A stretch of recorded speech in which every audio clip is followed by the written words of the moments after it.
Bloomberg Audio Studios. Podcasts, radio, news. You're listening to Bloomberg Businessweek with Massar and Tim Stenovec on Bloomberg Radio. The vice presidential candidates, Minnesota Governor Tim Walz and Ohio Senator J.D. Vance, they spent a lot of time talking about housing during Tuesday night's presidential debate. We in the state invested in making sure our housing was the biggest investment that we'd ever made in housing. It starts to make it easier. We cut some of the red tape. Local folks, look, we can't do it at the federal level, but local folks make it easier to build those homes. Well, what Donald Trump has said is we have a lot of federal lands that aren't being used for anything. They're not being used for national park. They're not being used, and they could be places where we build a lot of housing. And I do think that we should be opening up building in this country. That was J.D. Vance, and before that, Tim Walz at the Tuesday night vice presidential debate on CBS. Many people argue that central to the housing crisis in the U.S. is zoning, the notion that only certain things of certain sizes can be built in certain areas. We've got with us the perfect guest to help us understand this and to what extent that's true. Sara Bronin is professor of law and urban planning at Cornell University. She's the author of a new book. It's called Key to the City: How Zoning Shapes Our World. She joins us from Washington, D.C. Professor, good to have you with us. Is the housing crisis in the U.S. the result of zoning? Well, first, thanks for having me. I'm so excited to talk about zoning. And I would argue that yes, zoning, which is enacted at the local level by maybe 30,000 counties and cities and towns across the country, has huge impacts on our housing market and our ability to provide affordable and accessible housing to people who need it. We're talking about the idea of NIMBYism and the idea that in certain areas you're only allowed to build a single family home of a certain size on a certain plot of land. And if, Carol, we had zoning for more dense housing, we could build more housing and provide more people with shelter. Yeah, so how, I feel like this is something, Sara, that we have been talking about for a long time, right? The housing shortages. And for people who work in major cities who can't afford to live in those cities and nobody wants to build, and so they've got to commute, long commutes to get into the city to get to their jobs. So how do we change some of this? And is it if we could just change zoning, would everything be fine? Well, zoning is definitely just one piece of the puzzle. But Carol, you raised a really good example of people who have to live maybe out in the suburbs because we're not building enough housing where they want to live or how they want to live. So typically in this country, across far too many jurisdictions, we've seen zoning that provides what you might consider one size fits all or cookie cutter development. A house on a half acre or an acre or even the size of a football field, about 2 acres or more, all across this country dictated by zoning rules. And so we don't see townhomes, we don't see multifamily housing, we don't see more affordable options or more appealing options to people who may not want to drive, to seniors who want to age in place in some of those suburbs and in their small towns. We're not really providing that diversity of housing. And I think that has had huge ripple effects on our economy and on our growth. When you think about zoning, is it twofold or threefold or fourfold? In other words, is it about supply? Is it about variety of housing being afforded? Is it also about thinking about the space itself? And that sometimes means open space and places to farm, do urban farming, whatever. It's a lot of components.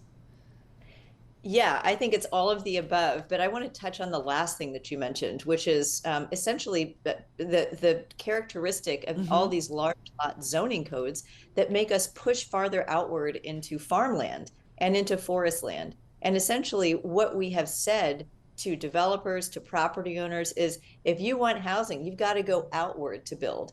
Now, that's a big problem for us from an environmental standpoint. It's also a big problem from a food security standpoint. So the point I try to make in the book is, hey, look around. Zoning is controlling a lot of the outcomes that we see, and some of the outcomes that we probably don't really want, not just as a resident in a particular town, but as Americans on the whole, trying to think about a broader approach to land development that will benefit our economy, our society, our food security, our transportation security, and so much more. But housing, I think, is one of the core issues when it comes to zoning. What about something like historic preservation? And I'm asking you because you have a lot of experience with historic preservation. You served as the chair of the Advisory Council on Historic Preservation. Is that a position you still have? I think you're on office until 2025. Yes, I still serve in this federal role, but I'm talking today in my professor role and as a preservationist. And from a zoning code standpoint, you do see a lot of zoning codes that do integrate some nod to historic structures. And Right. I think what we love most about historic neighborhoods is, they're lively, they're dynamic, they've got a lot of mix of uses, and they're beautiful. And to the extent that zoning can encourage that kind of formula, they don't now too often, but to encourage that and maybe to recreate and support the historic neighborhoods we have, all the better. But is there this tension there between preserving history, but also making sure that you rezone something for the future? I mean, if you're thinking about, there's a lot of dialogue about preservation being in tension with housing development in particular. Yeah. But if you look actually at the research, so I'll put on my professorly hat and say, I will say you have a lot of different hats. I think it's fair to say. A lot of hats. Just to say that, the research has shown that historic districts in cities, including New York City and LA, are denser than non-historic districts. And why is that? It's because typically in historic neighborhoods, we've always allowed historic buildings to grow and change. If you think about, before zoning was imposed about 100 years ago on lots of towns that already existed. And so, you have that layer. And one of the things that I've noticed, I have a project called the National Zoning Atlas that logs zoning codes all over the country. One of the things I've noticed is that zoning codes have often gone reversed how a neighborhood initially developed. For example, many zoning codes on what you might consider a historic Main Street say no housing on the upper floors. Well, that's exactly how those buildings developed, and that's what made those neighborhoods so vibrant and so attractive. Zoning 50 years ago might have said, okay, no, this is 100% commercial uses. You can't put housing up. But that was a bad idea. We should go back to that historic mixing. We should go back to a 24/7 concept of some of these places, so that we can really, I think, revitalize those communities. This is super interesting. What? I wasn't joking when I said she has a lot of hats. She's an architect. Mm-hmm. She's an attorney. She's a policymaker, an author, and a professor, just to name a few things. So. Okay. Now I feel like I've done nothing with my life. It is super, super impressive. Having said that, I'm listening to you and I feel like, I live in a historic neighborhood, and, there are rules when you do things, and it's, as the years have gone by, the rules have gotten even tougher. And that has to do with adding on and all that kind of stuff.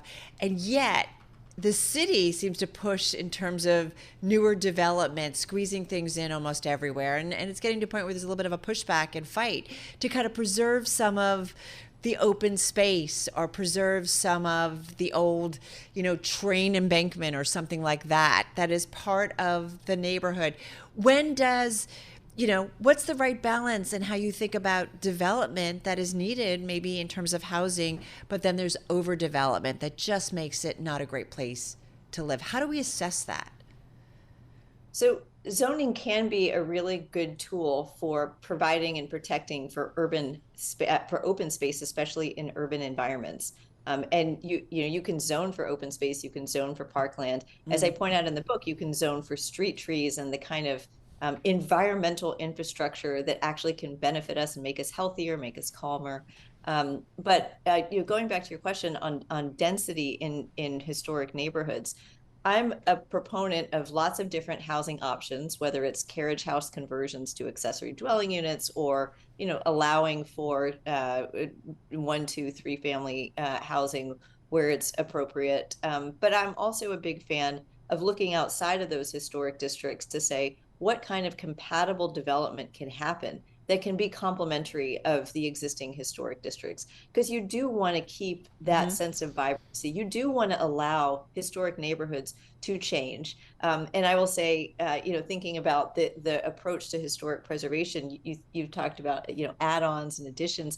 There's a whole other set of rules, historic preservation rules, design control rules, that layer on top of zoning, and that I've argued in other work is maybe sometimes too restrictive when we think too much about the materiality of a place and not about sort of the long-term goals of the community and the people who live there. Yeah. And I think housing is one of those places where we could stand a little bit more flexibility when it comes to those design rules. I'll also just add, I don't know where you live, but places like New York City, places like Hartford, where I chaired the Planning and Zoning Commission, have really taken a look at a different kind of historic building stock, and that's industrial and manufacturing building stock, and try to figure out ways to rezone that for housing.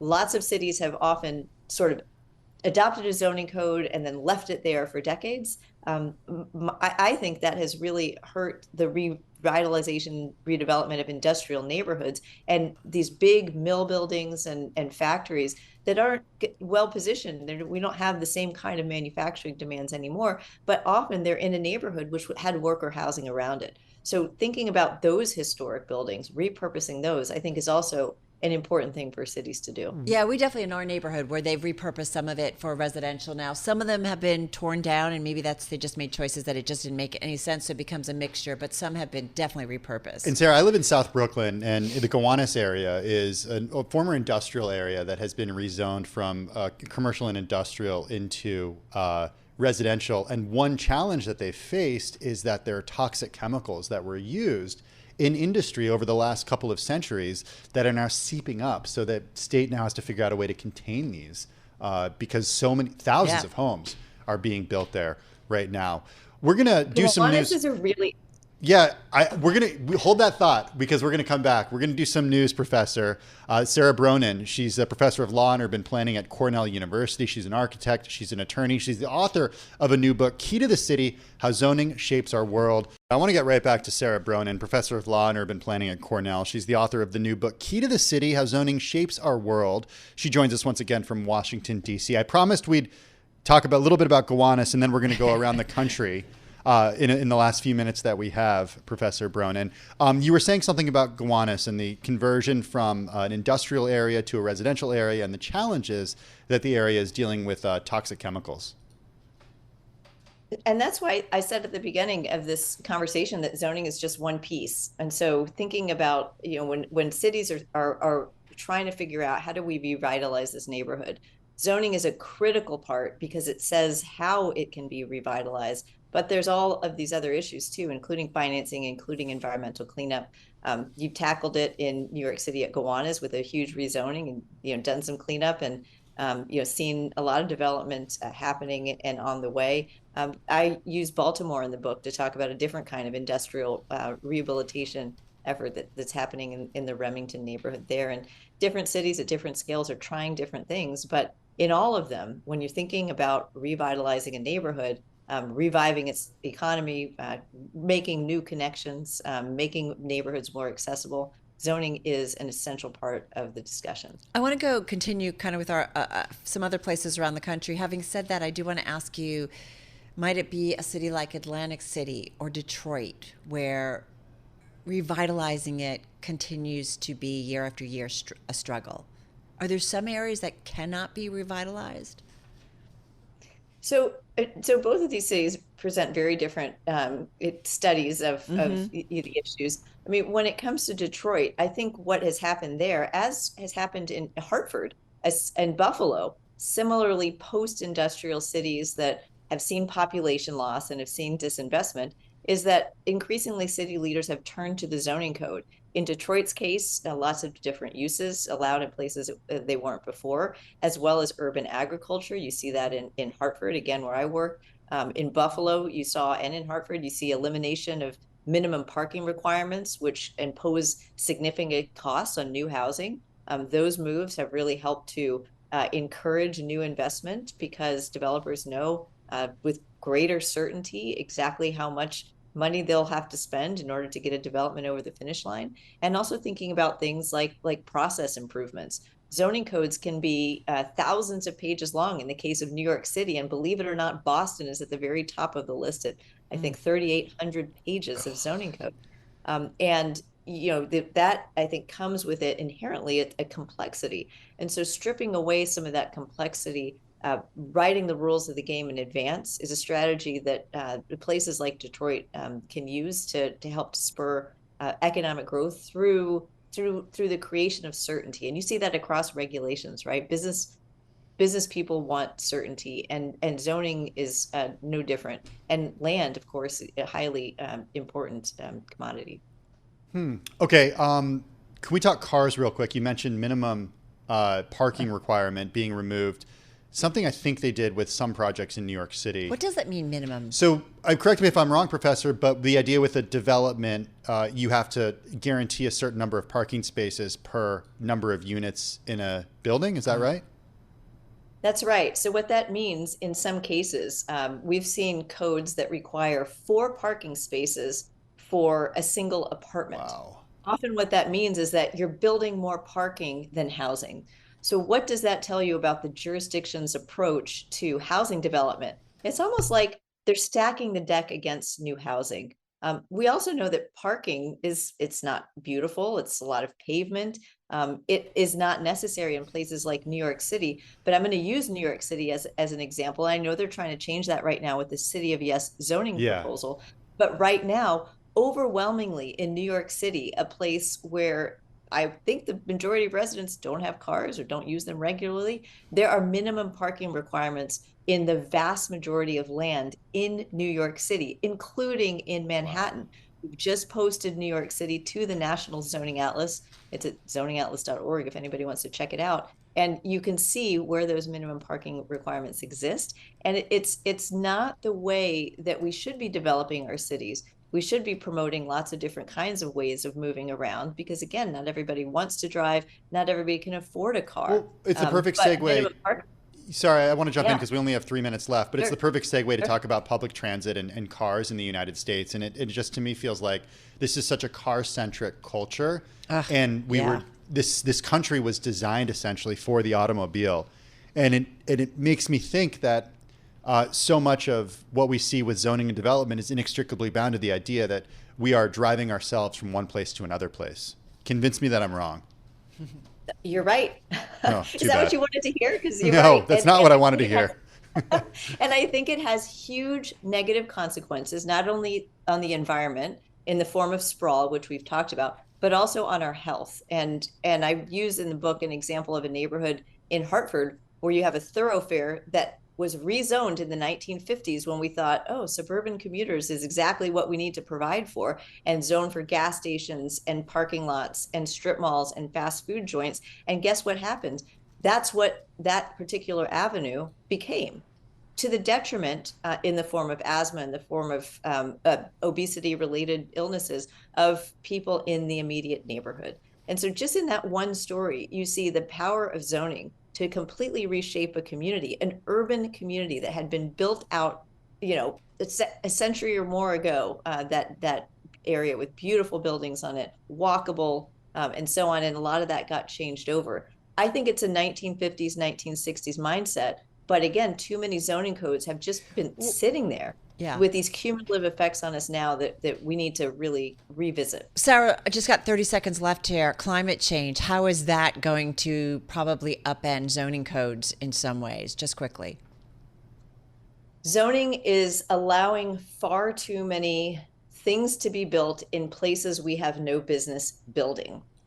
We are doing research on sea level rise with the National Zoning Atlas. We're going to be seeing a lot more data on this come out. And I think to the extent that we are making these little decisions at the local level, we've got to start broadening this out and saying, how are zoning codes affecting our ability as a nation to respond to climate change? And I think our answer will be, unfortunately, we're not. But we can do better, and that's the hope that I try to put forward in the book. We can always do better. I agree with you. Sara Bronin, she's professor of law and urban planning at Cornell University. Her new book, Key to the City, How Zoning Shapes Our World. Great stuff in it, the book. She takes you to Ames, Iowa. She takes you to Alabama. She takes you to Vegas, Georgetown, some specific situations and stories when it comes to zoning around the country. So really cool check stuff. It out. Yeah, exactly. Zoning. I think every time we talk about residential real estate, that comes up. Right? Yeah, and I think and that's why it's so hard at the federal level to make any change, because these are local rules and regulations, zoning at the local level. Right, you can't just make a blanket law. This is Bloomberg Businessweek. Insight from the reporters and editors who bring you America's most trusted business magazine, plus global business, finance, and tech news as it happens. Bloomberg Businessweek with Massar and Tim Stenovec on Bloomberg Radio. It is Bloomberg Businessweek on this Thursday afternoon. Is that Cheetos dust I see on your fingers? Isn't that a Have great? you been eating Cheetos? Isn't that a crazy story? We don't have. We had Cheetos upstairs in the Bloomberg Somehow I don't snack think area. it's a Bloomberg kind of snacky. We had the baked Cheetos. We didn't have them yesterday though, because I was looking for them. The spicy baked Cheetos. Although now I don't know. After seeing this journal report, You want some? hey, no? You mentioned Nvidia. Yeah. Shares surged after CEO Jensen Huang said demand for the Blackwell chips is, quote, insane. Some other news out of the chip industry, semiconductor space in recent days. Carol, you talked about this yesterday. Mm-hmm. Global semiconductor makers are monitoring supplies of high purity quartz. It's a material critical to the industry after Hurricane Helene halted production at 2 North Carolina mines that produce most of the world's supply. Listen, we talk about this constantly, and we talk also about the chip war, the battle for technological supremacy, and the way that nations, including the United States and China, are trying to protect and build out their own semiconductor industries. And we've got a great guest on this. Yeah, Deidre Hanford is CEO of Natcast. It's a nonprofit that oversees the National Semiconductor Technology Center. This is a public-private industry group. It works to promote research and development of semiconductors here in the U.S. Deidre joins us from the San Francisco Bay Area. Deidre, good to have you with us. We're going to talk about the space and what you folks are doing. Before we get to that, just give us an idea of the organization, where you get your funding, who you work with, what you do. Well, first of all, thank you so much, Carol and Tim, for the opportunity to talk about the National Semiconductor Technology Center. And it was great to hear two of the last 3 conversations you all had were about semiconductors. The mice thing isn't so connected to our field. Well but said. What we're all about is Natcast and the National Semiconductor Technology Center is a public-private consortium, as you said, and our job is to convene industry, government, and academia to really strengthen semiconductor research and development in our country. Because as you heard from 2 of the 3 prior conversations, semiconductors really fuel everything from data centers to cars to the cell phones you also talked about. It's pretty remarkable. So we're trying to make sure that we have not only semiconductor leadership today, but that we have semiconductor R&D leadership into the future, because that drives economic and national vitality. And the other thing that we're really going to be focused on is developing our semiconductor workforce in the United States. Who are your members specifically? Well, great question. We just opened up membership this week. So it was pretty amazing, because we opened up at midnight on Monday morning, and someone within 2 hours registered to join. We'll be talking about who's joined, but what we anticipate our membership will be is a very broad base of semiconductor stakeholders, from big semiconductor firms like the ones you mentioned previously this hour, also to startups in the semiconductor space, community colleges that are helping to develop technician programs for the manufacturing fabs that are being built in the country. Basically the whole ecosystem. Our founding members are Natcast, the organization I'm responsible for, and the Department of Defense, Department of Energy, Department of Commerce, and National Science Foundation. But what you will expect and you will see over the coming weeks and months, the entire industry will be joining us. The entire U.S. industry or the entire global industry? Really good question. I think, we are charged.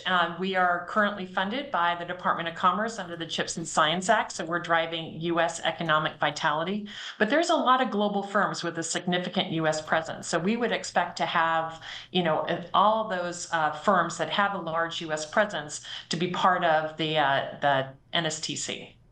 Well, I am curious, you mentioned the CHIPS Act, and it's something that we've talked about a lot here at Bloomberg and the impact of it, and certainly the build out and the use of that money is just starting.